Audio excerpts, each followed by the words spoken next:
Number 4. John Titor. Initially known as the online alias TimeTravel_0, this mysterious person claimed to be from the year 2036. He claimed to be an American soldier by the name of John Titor, who had been sent back to 1975 to retrieve an IBM 5100 computer, which he said was needed to debug various legacy computer programs in 2036. He first made contact in Time Travel Institute forum in November 2nd, 2000, where he posted an introduction topic on the discussion board. Greetings. I am a time traveler from the year 2036.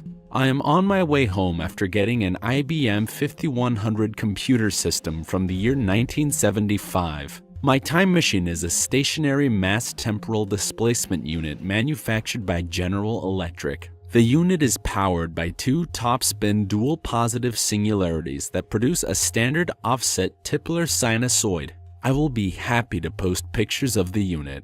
He further admits that he lives in a parallel timeline, one that varies 1 to 2% from ours, enough to be slightly different, but not diverge from the major societal events. Titor suggested that he isn't the only one capable of traveling through time. He claimed that UFOs and extraterrestrials might be travelers from much further into the future with superior time machines. He also left warning of the upcoming civil war in USA in 2004, nuclear attack by Russian forces in 2015, and whispers of inevitable World War III. Titor responded to every question other posters had, describing future events in poetically phrased ways. He always submitted with a general disclaimer that alternate realities do exist, and so his reality may not be our own. He explained that the Graham-Everett-Wheeler, or many-world interpretation theory, allowed time travel to exist. He implies that all possible alternate histories and futures are real, and each represents an actual world or universe. He further claimed that each event happening right now causes the universe to split into a number of branch universes, each corresponding to a different possible outcome for the event. It is this theory that keeps the legend of time traveler John Titor alive today. Though one would question why bother stopping in the year 2000 when he only needs to go back to 1975 to retrieve the computer. Was it to warn us about upcoming events? Now year 2017, his predictions turned out to be false.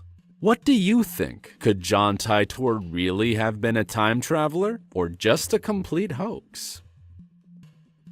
Number 3.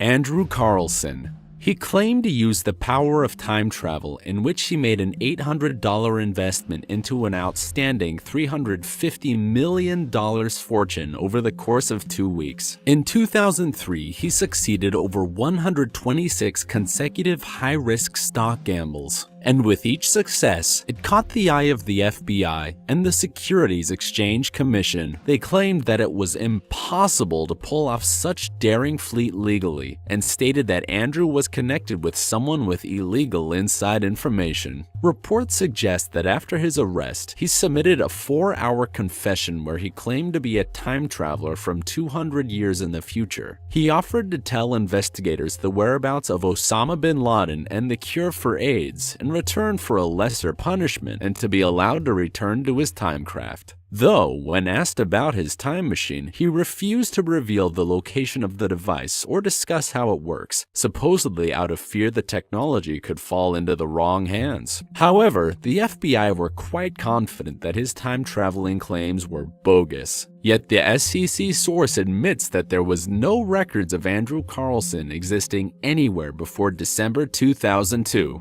Could it be that he's from a different timeline? He was later waved off by the FBI, stating that the authority and him came to a mutual understanding and was released to leave the country. The story then suddenly disappeared and the media never referred to it again. The SEC and the FBI even then denied that they ever caught Carlson to begin with. He was later resurfaced in Toronto, where he was setting up an undisclosed company. When reporters asked about his missing years, he refused to comment, but he stated that timing is everything, and everything happens in time. I am here now, so this is my time. It is very likely that Andrew had some inside information to pull such a stunt. However, who did he acquire such information from, and why only invest $800? Even if he was indeed a time traveler, there was no need of him to make his presence known by making a few hundred trades with 100% accuracy. It would have been better if he bought a stock of an upcoming company such as Netflix or Apple and returned to his present time. He would have been a billionaire and little to no chance of getting caught. Number 2. Anne Moberly and Eleanor Jourdain. On 1901, while visiting the Palace of Versailles in France, both women claimed to be transported back in time in 1792 during the French Revolution. It started when they were touring inside the palace, but later decided to head outside and walk through the gardens to reach Petit Trianon. However, on their way, they learned that the garden was closed to the public, and instead decided to explore other areas of the place. Soon the two ladies were lost in the woods and overcome with a feeling of weariness and depression. They claimed that everything suddenly looked unnatural, even the trees seemed to become flat and lifeless. There were no effects of light and shade, and no wind stirred the trees. They then came across a tall man wearing a cloak and large shady hat sitting on a bench. The man came up to them and showed them the way to the Petit Trianon. The two ladies followed his direction, and as they crossed the bridge and reached the garden in front of the palace, they noticed a lady sketching on the grass who looked at them. They then thought she was a tourist at first, but the dress appeared to be old-fashioned. But they later then discovered upon their return that the lady was Queen Marie Antoinette. After this, they were directed round to the entrance and joined a party of other visitors, and the strange feelings and visions of the past had vanished. It was many months later that the women told of their strange encounters. They visited the Palace of Versailles again, but this time they were unable to trace the path they took and couldn't find the bridge they'd crossed. During their research, they recognized the man wearing the black coat to be a friend of Marie Antoinette in the history books. Trying to come up with an explanation, they wondered if they had stumbled across a private party or an event that day. However, they found that nothing had been booked that afternoon. Convinced that the grounds were haunted, the two women eventually wrote a collaborative book called An Adventure in 1911, but their identities as the authors were not revealed until 1931, 4 years after Eleanor Jourdain passed away. Many people did not believe them, and skeptics have brought up the possibility that the two women might have experienced a shared delusion.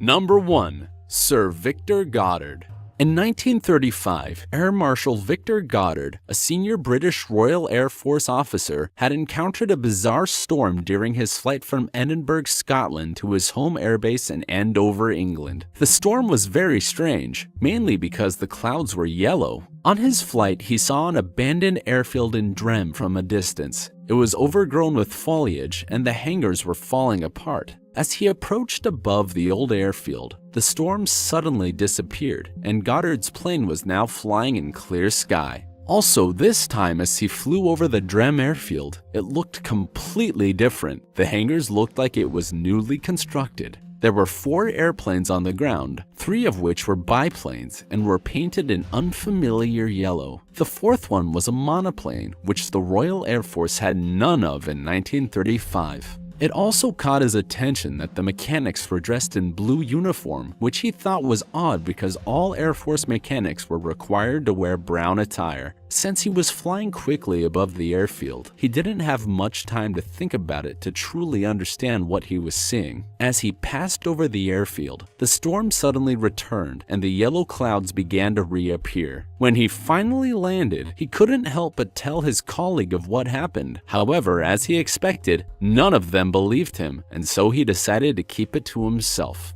4 years later, in 1939, the vision Victor saw at the Drem airfield actually came true. The Royal Air Force began to paint their planes yellow, mechanics switched to blue uniforms, and the Air Force enlisted a new monoplane, same as the one he saw at the abandoned airfield. Did Officer Goddard really fly 4 years into the future and return to his own timeline in a matter of minutes? Or was it merely his own hallucination?